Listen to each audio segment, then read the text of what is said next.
Bom dia, nono ano, tudo bem?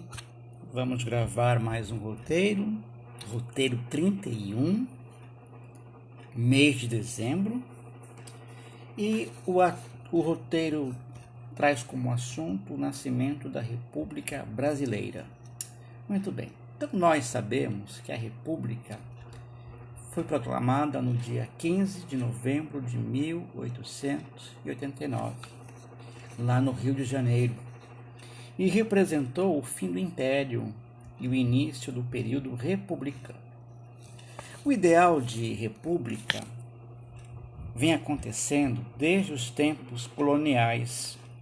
Então tivemos como exemplo de manifestação do ideal republicano a Inconfidência Mineira, a Conjuração Baiana.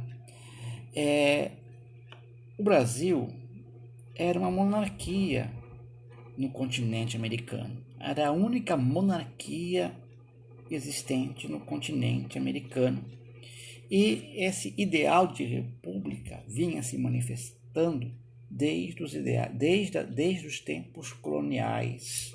E somente na segunda metade do século XIX, por conta dos interesses políticos e econômicos da elite colonial, da elite brasileira, é que este ideal republicano veio a tornar-se real. Então a república nasceu de um golpe contra a monarquia, no ano de 1889. Então os republicanos, do Partido Republicano, eles vão utilizar a imprensa para divulgar os seus discursos e atacar o imperador Dom Pedro II. Então os jornais republicanos eram lidos pela elite brasileira e os temas neles trazidos provocavam muitas discussões entre os militares. E entre os militares predominava o chamado pensamento positivista, que estava em destaque na Europa. E o militar Benjamin Constant foi o responsável por trazer essas ideias positivistas de Augusto Comte para as Forças Armadas. Então as ideias de que a ciência e o progresso poderiam desenvolver o Brasil ganharam força entre os militares que eram adeptos da ideia de república, Se nós pegarmos a nossa bandeira, a bandeira do Brasil, a inscrição Ordem e Progresso é uma inscrição baseada em nossas ideias positivistas, Que eram bastante, digamos assim, preferidas, queridas pelos militares daquele momento, Muitos militares eram favoráveis à república e muitos militares eram adeptos das teorias positivistas, Muito bem. Então, o nascimento da república, nasceu da crise da monarquia, nasceu da crise do império, Então, havia uma grande insatisfação contra a monarquia brasileira. Então, três questões: a questão militar, a questão religiosa e a questão da escravidão foram minando as bases políticas da monarquia brasileira, Muito bem. Então, o que foi a questão militar? Então, os militares, desde a Guerra do Paraguai, eles vinham se fortalecendo como grupo social.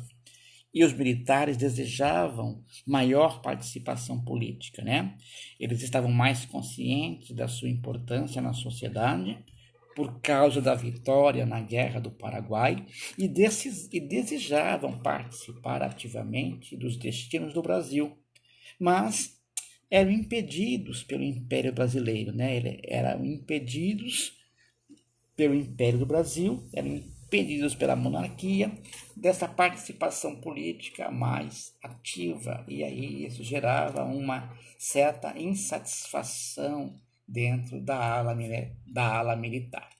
Muito bem.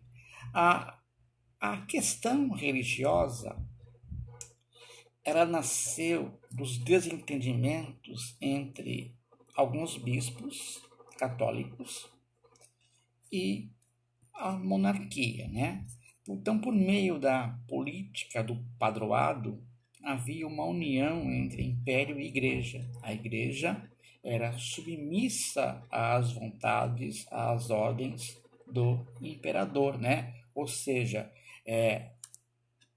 os bispos e padres brasileiros deveriam respeitar a coroa, né? A hierarquia que vinha da autoridade de Dom Pedro II, né? Acontece que muitos maçons também participavam da política brasileira, né? E bispos decidiram impedir a participação de maçons em ordens religiosas, né? Então, esse desentendimento entre o imperador e o catolicismo por conta do combate à maçonaria que a Igreja Católica fazia no Brasil, né? E este desentendimento, este rompimento entre o imperador e o catolicismo enfraqueceu politicamente o imperador. A questão mais importante, determinante, na verdade, foi a questão da escravidão. Esta questão foi determinante para o fim do Império e para a proclamação da República, né? Então, o fim da escravidão, a abolição da escravidão, que aconteceu em 13 de maio de 1888, esta abolição feita pelo Império, feita pela princesa Isabel, né? Ela aconteceu sem nenhum pagamento de indenização. Então, com isso, os fazendeiros ficaram bastante insatisfeitos e romperam com Dom Pedro II e se aproximaram deste movimento republicano. Na época, esses fazendeiros, né, foram chamados de republicanos de 13 de maio.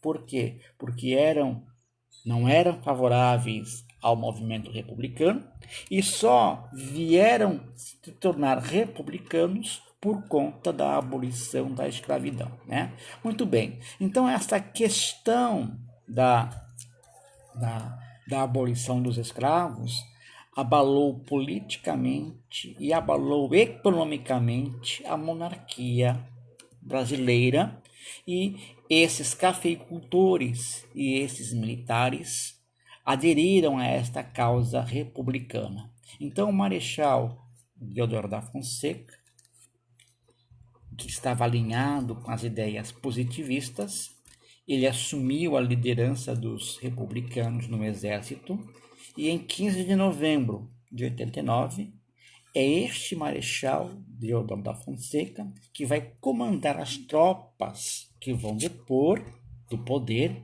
o imperador Dom Pedro II.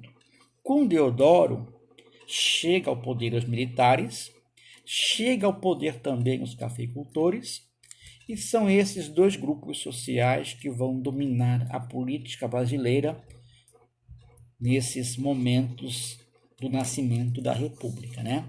Então, Marechal Deodoro da Fonseca tornou-se o primeiro presidente do Brasil.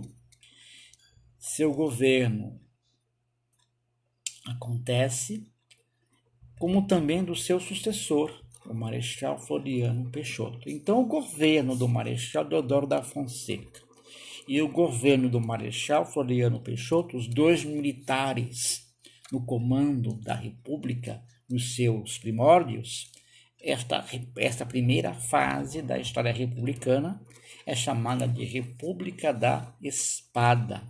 Então, desde o momento em que a República nasceu, em 15 de novembro de 89, ela tornou-se uma república presidencialista, nos moldes do presidencialismo, né? E esta república presidencialista, ela vai tomar algumas medidas importantes para se consolidar no poder para consolidar o regime republicano. Então eu vou ter a extinção do poder moderador, a separação entre Estado e Igreja, transformando o Brasil em um país laico, maior autonomia para as províncias, que vão se transformar em estados membros da federação, criação de uma nova bandeira com o lema positivista, ordem e progresso, e convocação de eleições que vão formar uma Assembleia Constituinte que vai elaborar a primeira Constituição da República, que é a Constituição de 1891. Muito bem, agora os senhores são convidados a fazer as atividades do roteiro. São duas atividades. A primeira, assinale VOF, e a outra é identifique as medidas adotadas no início da República. Copiem a atividade do roteiro no caderno e, após copiar a atividade e responder, envia para o e-mail da sala de vocês. Muito bem, espero ter contribuído para com este ensino remoto no roteiro 31 e aguardo os senhores no próximo roteiro, o roteiro 32, se Deus quiser.